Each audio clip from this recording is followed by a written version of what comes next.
GVR&S college of engineering and technology Budampadu 2007 సంవత్సరంలో SGVRS educational society స్థాపించబడిన సంస్థ మన GVR&S college of engineering and technology.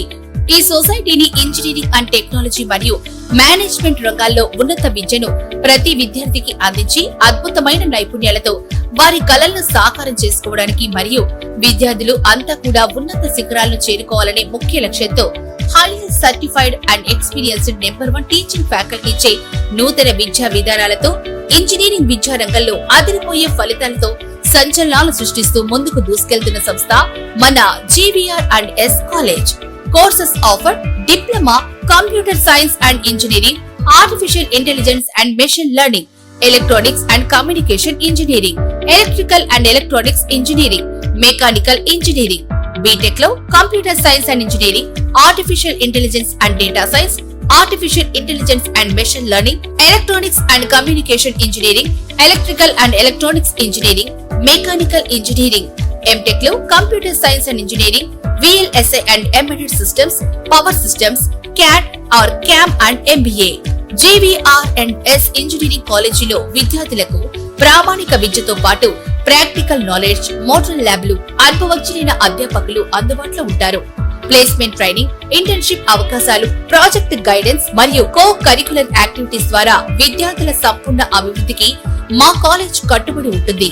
AICTE approval తో పాటు మంచి విశ్వవిద్యాలయ అనుబంధంతో విద్యార్థులకు బలమైన కెరీర్ బేస్ ను అందించబడుతుంది.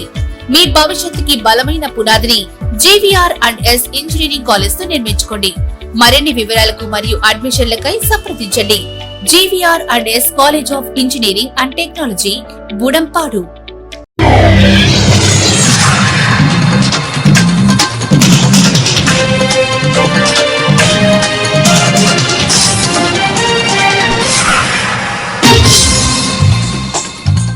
నమస్కారం, సిటీ న్యూస్ కు స్వాగతం. ఈనాటి వార్తా విశేషాలు. భారతీయ జాతీయ పతాక విశిష్టత ఎంతో గొప్పదని బాపట్ల జిల్లా OBC జిల్లా అధ్యక్షులు K. శ్రీనివాసరాజు అన్నారు. బాపట్ల జిల్లా కర్లపాలెం మండలం కర్లపాలెంలో స్థానిక హైమండ్ హై స్కూల్లో జరిగిన ఓ కార్యక్రమంలో భారతీయ జనతా పార్టీ ఆధ్వర్యంలో తిరంగా ర్యాలీని నిర్వహించారు. ఈ సందర్భంగా శ్రీనివాసరాజు మాట్లాడుతూ ఎంతో మంది మహానుభావుల త్యాగాలకు ప్రతిఫలమే మన జాతీయ జెండా అన్నారు. ఈ కార్యక్రమంలో కర్లపాలెం మండలం బీజేపీ అధ్యక్షులు P. సాంబరెడ్డి, కొండారెడ్డి మణి, P. శ్రీనివాస్ రెడ్డి, B. సత్యనారాయణ, ఆ పాఠశాల డైరెక్టర్ చాందిని తదితరులు పాల్గొన్నారు. అంటే భారతదేశానికి స్వతంత్రం వచ్చినటువంటి రోజు, అవునా కదా? దానికోసం ఈ సంపూర్ణంగా భారతదేశం అభివృద్ధి చెందిన దేశంగా ప్రపంచ దేశాల్లో నిలబెట్టాలి అని మన ప్రధాని మోడీ గారు తీసుకున్నటువంటి నిర్ణయం. దానిలో భాగంగానే మనకి ఇప్పటి నుంచి 47 వరకు ప్రతి సంవత్సరం ఆగస్టు 15 ఇలా జాతీయ జెండాలు ఇవ్వడం జరుగుతుంది. ఆ జెండాలని ప్రతి వాళ్ళు వాళ్ళ ఇంటి పైన ఎగరవేయాలి. అర్థమైందా? లేదనుకోండి, మీ ఇంటి ముందైనా కానీ జాతీయ జెండా అంటే మనందరం భారతీయులు, భారతదేశ పౌరులము, మేమందరం ఒకే యూనిటీగా ఉన్నాము అనేటువంటిది ప్రపంచ దేశాలకి మనం ఇస్తున్నటువంటి సందేశం. ఇది కాకుండా మీరు నేర్చుకోవాల్సింది ఇంకోటి ఏంటంటే, ఒకటే గుర్తుపెట్టుకోండి, ఎప్పుడైనా కానీ విద్యను అభ్యసించినంత మాత్రాన విజ్ఞానులు కాలేము. అవునా? విద్యను అభ్యసించినంత మాత్రాన విజ్ఞానులు కాలేము. మనిషిగా పుట్టినంత మాత్రాన మహాత్ములు కాలేము. మహాత్ములు అవ్వాలి అని చెప్పారంటే దానికి సంబంధించినటువంటి అనేకమైనటువంటి చర్యలు చేయాల్సి వస్తుంది సమాజంలో. అవి మీకు మీ టీచర్స్ ద్వారా నెక్స్ట్ చెప్పు. అట్లాగే ఆట తెలిసినంత మాత్రాన ఆటగాళ్ళు కాలేదు. క్రికెట్ తెలుస్తుంది, చూస్తాము, తప్పట్లు కొడతాము, కానీ గ్రౌండ్ లోకి వెళ్తే మనం ఆడలేము. ఈ 3 సూక్తులు మీరు మైండ్ లో పెట్టుకుని ప్రతి విషయాన్ని ఏదన్నా మనం సాధించాలి అని అంటే దానికి సంబంధించినటువంటి సాధన ముఖ్యం. ఆ సాధన చేసి మీ అందరూ రాబో ఫ్యూచర్ లో భారతదేశానికి సంబంధించినటువంటి IASలు, IPSలు, విద్యావేత్తలు, అలాగే వ్యాపారవేత్తలు అవ్వాలని చెప్పని మనస్ఫూర్తిగా కోరుకుంటూ సెలవు తీసుకుంటున్నాను. భారత్ మాతాకి.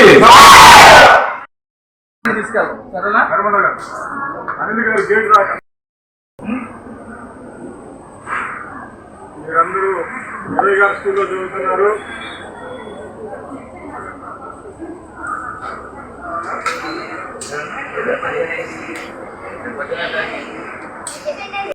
బాపట్ల జిల్లా కారంచేడు మండలం కారంచేడు గ్రామానికి చెందిన మూగా చెవిటితో బాధపడుతున్న దేవిక అనే బీసీ యువతపై అత్యాచారం చేసిన యార్లగడ్డ శ్రీకృష్ణను వెంటనే అరెస్ట్ చేసి కఠినంగా శిక్షించాలని ఎంఆర్పీఎస్ డిమాండ్ చేస్తుందని తెలిపారు.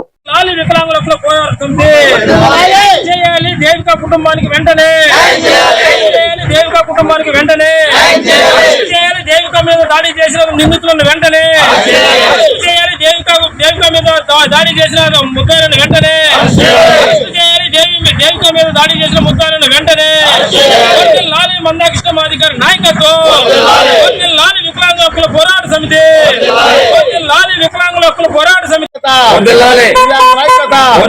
దివ్యాంగుల 2016 హక్కుల చట్టాన్ని పూర్తి స్థాయిలో రాష్ట్ర ప్రభుత్వం అమలు చేయాలి. 2016 హక్కుల చట్టాన్ని పూర్తి స్థాయిలో అమలు చేయాలి. దివ్యాంగుల ఐక్యత. నమస్తే, నా పేరు గోగన ఆయిషేషు. జనసేన పార్టీ దివ్యాంగుల జన సైనికుడిగా పనిచేస్తున్నాను. అదేవిధంగా ఈరోజు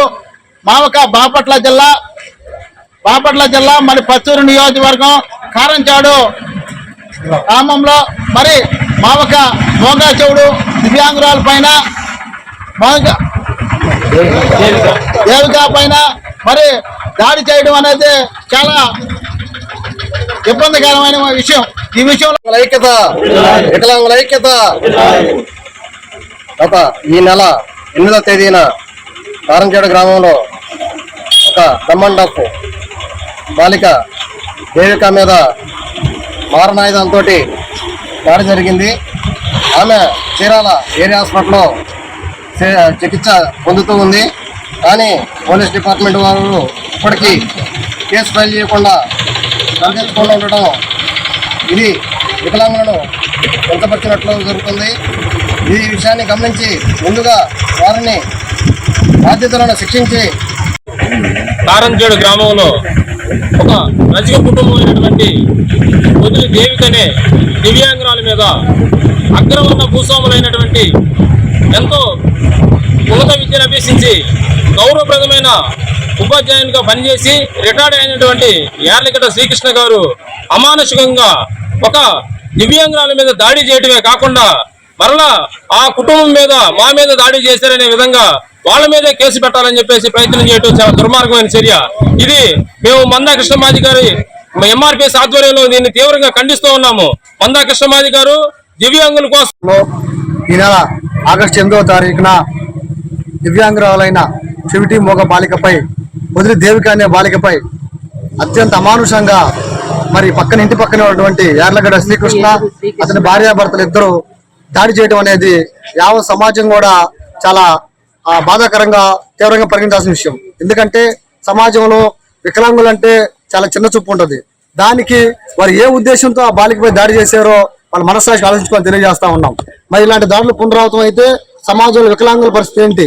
ఒకసారి saint Thomas college of engineering and technology చీరాలలో సివిల్ ఇంజనీరింగ్ విద్యార్థులకు రియల్ టైమ్ అప్లికేషన్స్ పై 2 రోజుల వర్క్ షాప్ విజయవంతంగా ముగిసినట్లు కళాశాల సెక్రటరీ వనమ రామకృష్ణరావు మరియు కరెస్పాండెంట్ శ్రీమంతుల లక్ష్మణరావు సంయుక్తంగా తెలిపారు.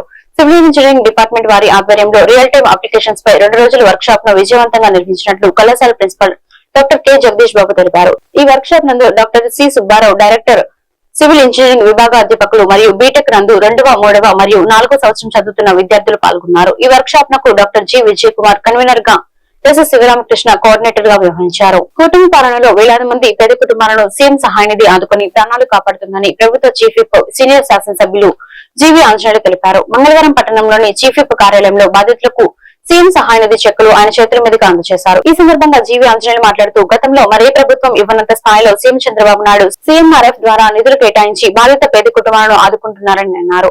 అనారోగ్యం బారిన పడి ఎన్టీఆర్ వైద్య సేవ వర్తించని పేదలకు సీఎం సహాయనిధి అండగా నడుస్తుందని అన్నారు. గత వైసీపీ ప్రభుత్వం 5 ఏళ్లలో 450 కోట్లు సీఎంఆర్ఎఫ్ కి ఖర్చు చేస్తే 14 నెలల కూటమి పాలనలో రాష్ట్ర వ్యాప్తంగా అనారోగ్య బారిన పడిన వేలాది మంది బడుగు బలహీన వర్గాల పేదలను 500 కోట్ల సహాయంతో సీఎం చంద్రబాబు నాయుడు ఆదుకోవడం జరిగిందని తెలిపారు. వినుకొండ నియోజకవర్గంలో 733 మంది బాధితులకు 5 కోట్ల 18 లక్షలు ఇవ్వడం జరిగిందని, మంగళవారం 89 మంది బాధిత కుటుంబాలకు 63,19,000 సీఎం సహాయ నిధి చెక్కులు అందించినట్లు తెలిపారు. పార్టీలకు అతీతంగా మన ఎమ్మెల్యే ఈ ముఖ్యమంత్రి సహాయ నిధి నారాయణ గారిని నాకు అవకాశం ఇచ్చిన పెద్దలకి ధన్యవాదాలు తెలియజేస్తాను. తర్వాత కంచెల్ల హనుమాయమ్మ రెడీగా ఉండాలి. చెప్పు చేసుకున్న వాళ్ళందరూ కూర్చోవాలి. బాబాయ్ మీరు వెనకరండి, కొంచెం వెనకరండి సార్. రాయల గోపి ఇటు చూడండి సార్, రెడీ కొంచెం సార్, ఇటు చూడండి సార్, ఇటు చూడండి సార్.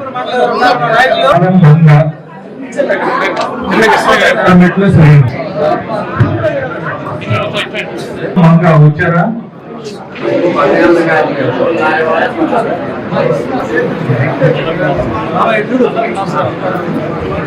ఈరోజు సీఎం రిలీఫ్ ఫండ్ ఇప్పటిదాకా మన ఒక్క వినుకొండ నియోజకవర్గంలోనే ఈ 14 నెలల్లో 5 కోట్ల రూపాయలకు పైగా వాళ్ళకి అందజేయడం జరిగింది. చంద్రబాబు గారికి హృదయపూర్వక ధన్యవాదాలు తెలియజేస్తున్నా. గతంలో ఏ ప్రభుత్వం కూడా ఇంత పెద్ద ఎత్తున చేయలే. ఈరోజు ప్రాణాపాయంలో ఉన్నటువంటి వాళ్ళకి, అనారోగ్యంతో బాధపడే వాళ్ళకి ఈరోజు వాళ్ళకి వైద్యం కోసం, మందుల కోసం, వైద్యం కోసం ఆరోగ్య ఎన్టీఆర్ వైద్య సేవ ద్వారా సేవలు అందిస్తున్నారు. మరోపక్క సీఎం రిలీఫ్ ఫండ్ ద్వారా కూడా అదనపు సహాయం అందిస్తున్నారు. ఈ విధంగా చంద్రబాబు గారు పెద్ద ఎత్తున సహాయం అందించినందుకు పల్నాడు జిల్లా తరఫున, వినుకొండ నియోజకవర్గం తరఫున వారికి ప్రత్యేక ధన్యవాదాలు తెలియజేస్తున్నారు. అంతేకాదు రాష్ట్రంలో 14 నెలల్లో వేలాది మందికి 500 కోట్ల రూపాయలు ప్రభుత్వం నుండి సీఎం రిలీఫ్ ఫండ్ లో ఆర్థిక సహాయం అందింది. గత ప్రభుత్వాన్ని తీసుకున్నట్టయితే వాళ్ళు అరాచకాలు, దోపిడీలు చేశారు తప్ప ప్రజల గురించి ఎప్పుడు ఆలోచించలేదు. గత ప్రభుత్వం 5 సంవత్సరాల్లో వాళ్ళు చేసింది ఎంత? సీఎం రిలీఫ్ ఫండ్ కి 5 సంవత్సరాల్లో కేవలం 450 కోట్లు సుమారుగా. 5 సంవత్సరాల్లో వాళ్ళు కేవలం 450 రూపాయలు సీఎం రిలీఫ్ ఫండ్ ఖర్చు పెడితే, ఈరోజు చంద్రబాబు గారి ప్రభుత్వం 14 నెలలకే వాళ్ళు పెట్టిన దానికంటే ఎక్కువ ఖర్చు పెట్టారు. 500 కోట్ల రూపాయలు ఈరోజు 14 నెలల్లోనే పేదలకు సీఎం రిలీఫ్ ఫండ్ ద్వారా ఆర్థిక సహాయం అందించింది ఎన్డీఏ ప్రభుత్వం. సీఎం గారికి ప్రత్యేక ధన్యవాదాలు తెలియజేస్తున్నా. ఏంటి గత ప్రభుత్వానికి ఈ ప్రభుత్వానికి తేడా? ప్రజలు చూస్తున్నారు. ప్రజలు చాలా వివేకవంతమైనట్టుంటారు. ఈరోజు చంద్రబాబు నాయుడు గారు అభివృద్ధికి, సంక్షేమానికి, అభివృద్ధికి ఈరోజు బాటలు వేశారు చంద్రబాబు గారు. ఈరోజు ఎన్డీఏ ప్రభుత్వం చేస్తున్న సంక్షేమ పథకాలు, అభివృద్ధికి శభాష్ అంటున్నారు ప్రజలు. మరి గత ప్రభుత్వం అరాచకాలకు, అవినీతికి పెద్దపేట వేశారు. ఈ రోజు అభివృద్ధి, సంక్షేమం వైపు ఈరోజు ప్రభుత్వాన్ని నడుపుతా ఉంటే, ఆ రోజు గత ప్రభుత్వం అరాచకాలు, అవినీతి, దోపిడీ ఒక యజ్ఞంలా చేశారు గత ప్రభుత్వం. అంతేకాదు ఈరోజు ఎన్డీఏ ప్రభుత్వం మనకు స్వతంత్రం వచ్చిన రోజు అని ఒక ఆనందం. మరోపక్క మా తెలుగుండి ఆడపడుచులందరికీ మా అన్న చంద్రబాబు గారు ఉచిత బస్సు ప్రయాణం ఆగస్టు 15 ఇవ్వడం మహిళల్లో ఒక గొప్ప ఆనందం. మహిళలందరికీ పేరు పేరున శుభాకాంక్షలు తెలియజేస్తున్నా. ఈ రోజు ఎన్డీఏ ప్రభుత్వం, మన ముఖ్యమంత్రి చంద్రబాబు గారు మహిళల యొక్క ఆకాంక్షలు నెరవేరుస్తున్నారు. మహిళా పక్షపాతి చంద్రబాబు నాయుడు గారు. మహిళలు ఆనందంగా ఉండాలి, మహిళలు ఇంకా అభివృద్ధిలో ముందుండాలనేది ఈరోజు చంద్రబాబు గారి ఆకాంక్ష.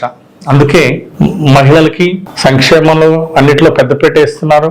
ఇల్లు ఇచ్చిన మహిళల పేరుతో ఇస్తున్నారు చంద్రబాబు గారు. ఇళ్ల స్థలం ఇచ్చిన మహిళల పేరుతో, ఇల్లు శాంక్షన్ చేసిన మహిళల పేరుతో ఇస్తున్నారు. ఈ రోజు కుటుంబానికి రక్షణ, ఇంటికి వెలుగు ఇల్లాలు, అలాగే ఆడపిల్లల్ని కూడా బాగా చదివించాలని ఈ రోజు మన ముఖ్యమంత్రి గారు ప్రోత్సహిస్తున్నారు. అక్షరాస్యతలో 100% సాధించాలనే దిశగా ఈ రోజు రాష్ట్ర ప్రభుత్వం ముందుకు పోతా ఉంది. అందుకోసం ఈరోజు మహిళలు అన్ని రంగాల్లో ముందుకెళ్తున్నారు. మహిళలందరికీ పేరు పేరున హృదయపూర్వక అభినందనలు తెలియజేస్తున్నా. ఈరోజు భారతీయ జాతీయ పథకాన్ని ప్రతి భారతీయుడు ఇంటిపై ఎగరవేసి దేశభక్తిని, జాతీయ సమైక్యతను చాటాలని పల్నాడు జిల్లా పిడుగురాల మున్సిపల్ కమిషనర్ శ్రీనివాసరావు పట్టణ ప్రజలకు, విద్యార్థులకు పిలుపునిచ్చారు. మన్యం పుల్లారెడ్డి జిల్లా పరిషత్ హైస్కూల్ నుండి హర్ఘర్ తిరంగాను అభినయ ర్యాలీని పట్టణంలోని ఐలాండ్ సెంటర్ మీదుగా విద్యార్థులతో జాతీయ జెండాతో హర్ఘర్ తిరంగా, వందే మాత్రం అంటూ నినాదాలతో తిరిగి మన్నం పుల్లారెడ్డి జిల్లా పరిషత్ హైస్కూల్ వరకు ఘనంగా ర్యాలీ నిర్వహించారు. ఈ కార్యక్రమంలో కూటమి నాయకులు, పట్టణ తెలుగుదేశం పార్టీ అధ్యక్షుడు పాండురంగ శ్రీను, జనసేన జిల్లా జాయింట్ సెక్రటరీ దుదేకుల కాసిం సైదా, జిల్లా ప్రోగ్రాం కమిటీ సభ్యుడు సలీం, విద్యార్థులు, ఉపాధ్యాయులు, అంగన్వాడీ ఫీల్డ్ అసిస్టెంట్స్, డాక్రా మహిళలు, సచివాలయం సిబ్బంది తదితరులు పెద్ద ఎత్తున పాల్గొన్నారు.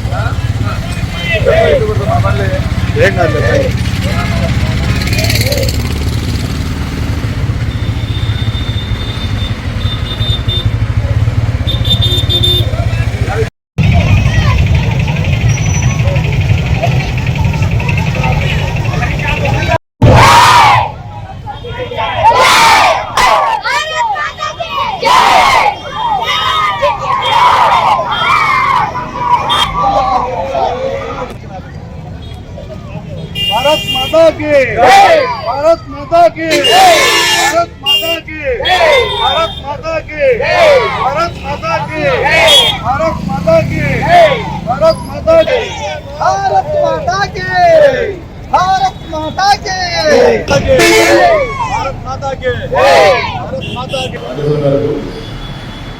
భారత తెలంగాణ కార్యక్రమంలో భాగంగా ర్యాలీ నిర్వహించి ఈ ర్యాలీ నందు మన జాతి ప్రధానమైనటువంటి మహానాయకుల మంది తెలుసుకుంటూ ఈ విరాల పట్టణంలో ప్రముఖులు విద్యార్థులు సిబ్బంది మహిళలు పాత్రికేయులతో కలిసి పట్టణంలోని మెయిన్ బజార్లో ఈ ర్యాలీ నిర్వహించబడింది. ఈ ర్యాలీలో పట్టణ ప్రజలు ప్రముఖంగా హాజరైన పాత్రికులందరూ కూడా ధన్యవాదాలు తెలుపుతూ ఈ కార్యక్రమం నిర్వహించినందరూ కూడా ధన్యవాదాలు.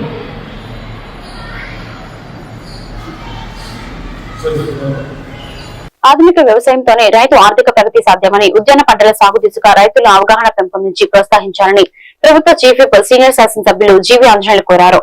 మంగళవారం ఏనుగుపాలెం రోడ్లోని వ్యవసాయ మార్కెట్ యార్డ్ లో జరిగిన ఫెర్టిలైజర్స్ డీలర్ సహకార సంఘాల సీఈఓల సమావేశానికి ఆయన ముఖ్య అతిథిగా హాజరై మాట్లాడారు. రైతు ఆర్థిక ప్రగతి ద్వారానే అభివృద్ధి సాధ్యమని తెలిపారు. వినుకొండ వ్యవసాయ ఆధారిత ప్రాంతమని రైతు ఆదాయం వచ్చే పంట సాగు చేసినప్పుడు నియోజకవర్గం ఆర్థిక ప్రగతి వైపు పయనిస్తుందన్నారు. ఈ కార్యక్రమంలో జీడీసీసీబీ చైర్మన్ మక్కరి మల్లికార్జునరావు, ప్రజాప్రతినిధులు, ఫర్టిలైజర్స్ అసోసియేషన్ నాయకులు, వివిధ శాఖల అధికారులు, నాయకులు తదితరులు పాల్గొన్నారు.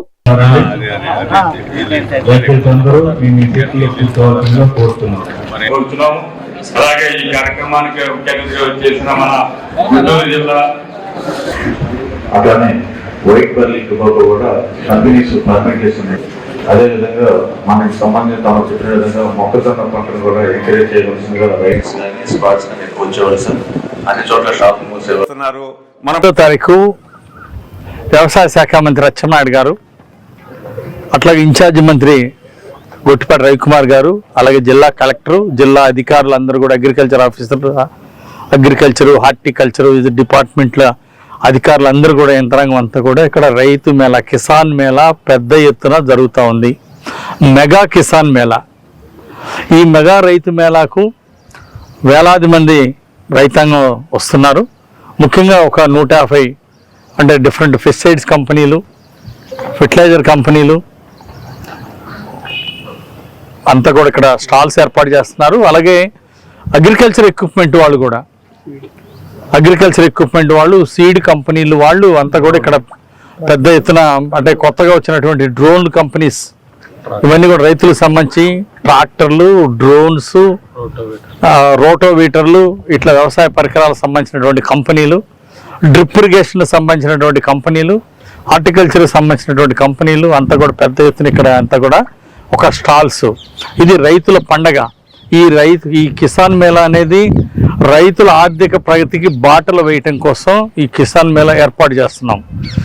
ముఖ్యంగా హార్టికల్చర్ పంటల ద్వారా ఎక్కువ ఆదాయం ఉంది. దీనికి ప్రభుత్వం కూడా ఎకరానికి ₹1,00,000 దాకా సబ్సిడీ ఇచ్చి ప్రోత్సహిస్తూ ఉంది. సో ఈ అవకాశాన్ని రైతు సోదరులందరూ కూడా ఉపయోగించుకొని భవిష్యత్తులో ఎకరానికి ₹1,00,000 ఆదాయం సంపాదించాలనే లక్ష్యంతో ఈరోజు ఇలాంటి రైతు మెగా మేళాలు ఏర్పాటు చేస్తున్నాం. ఇప్పుడు డ్రిప్ ఇరిగేషన్ ఇచ్చిన, మైక్రో న్యూట్రియంట్స్ ఉచితంగా ఇచ్చిన, ఇవన్నీ కూడా రైతుల ఆర్థిక ప్రగతికి బాటలు వేయడానికి కోసం ఏర్పాటు చేశాం. అందుకోసం అచ్చెన్నాయుడు గారు, మంత్రి గారు వస్తున్నారు. అట్లాగే మన జీడీసీసీ బ్యాంక్ చైర్మన్ మక్కన గారు, అందరూ కూడా మన ఎంపీ శ్రీకృష్ణదేవరాయలు గారు, అందరూ కూడా అచ్చెన్నాయుడు గారితో పాటు 3 మంత్రులు, అట్లాగే మన జిల్లా అధికారులు అందరూ కూడా పాల్గొంటారు. ఇది ప్రభుత్వం తరఫున రైతాంగాన్ని అన్ని రకాల వాళ్ళకు అవగాహన కల్పించడం కోసం డ్రిప్ ఇరిగేషను, ఆధునిక వ్యవసాయం, ఆర్థిక ప్రగతి, ఈ అంశం మీద రైతులకు ఒక అవగాహన పెంచడం కోసం ఈరోజు ఈ రైతు మేళాని పెద్ద ఎత్తున ఏర్పాటు చేస్తున్నాం. 19వ తారీఖు ఉదయం 9 గంటల నుండి రైతులందరూ కూడా వస్తూ ఉంటారు. 10 గంటలకల్లా మంత్రి గారు ఇక్కడ కార్యక్రమాన్ని, ఈ అగ్రికల్చర్ మేళాని మంత్రి గారు ప్రారంభిస్తారు. అచ్చెన్నాయుడు గారు, వ్యవసాయ శాఖ మంత్రి. ఈ వార్తలు ఇంతటితో సమాప్తం. మరొక బులెటిన్ లో మళ్ళీ కలుద్దాం. నమస్కారం.